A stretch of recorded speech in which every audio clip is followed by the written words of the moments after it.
So, we've seen the in-place volume for the same prospect evaluated doing 4 different methods. Let's take a closer look at those 4 methods and see how they compare. We looked at the same oil prospect in 4 different ways. We did a deterministic model, we did a Monte Carlo probabilistic model, more or less keeping the inputs the same as the deterministic case. We did a parametric evaluation where we used the same porosity as our Monte Carlo simulation but varied the hydrocarbon saturation using a Buckles technique. We did another parametric calculation, in which case we used the porosity from our Monte Carlo simulation but used a hydrocarbon saturation and net to gross relationship from Ma's 2011 work that had greater heterogeneity in those values. In our deterministic model, we calculated that the prospect had 895 million stock tank barrels originally in place.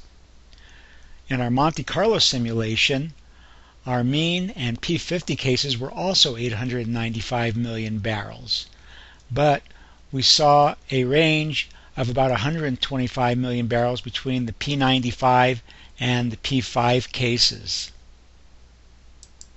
Our first parametric model, where we used the Buckles technique and the same porosity as our Monte Carlo simulation, we found that our hydrocarbons initially in place were 894 million barrels, essentially the same as our deterministic case.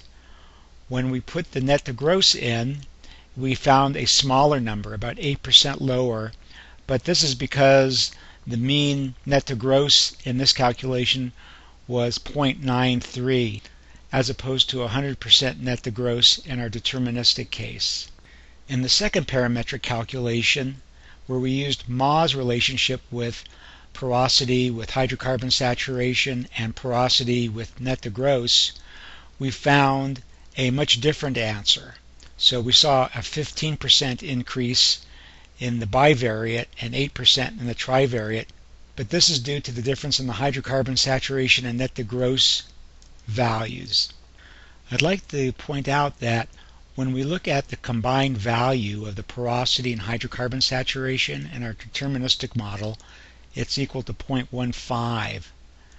And in our bivariate parametric evaluation, it is 0.17 here. And so that small difference makes a huge difference in the volume, or a 15% volume change. So the point being that small differences in the phi-sh term can relate to large differences in the calculated volumes. The results of these models have been summarized in this table.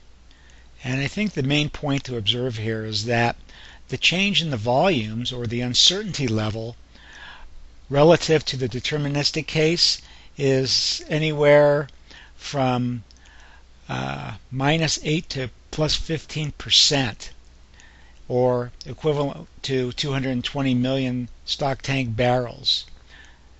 This points to the great uncertainty that there is in calculating in-place volumes, especially for pre-drill or for discoveries that only have a few wells in them.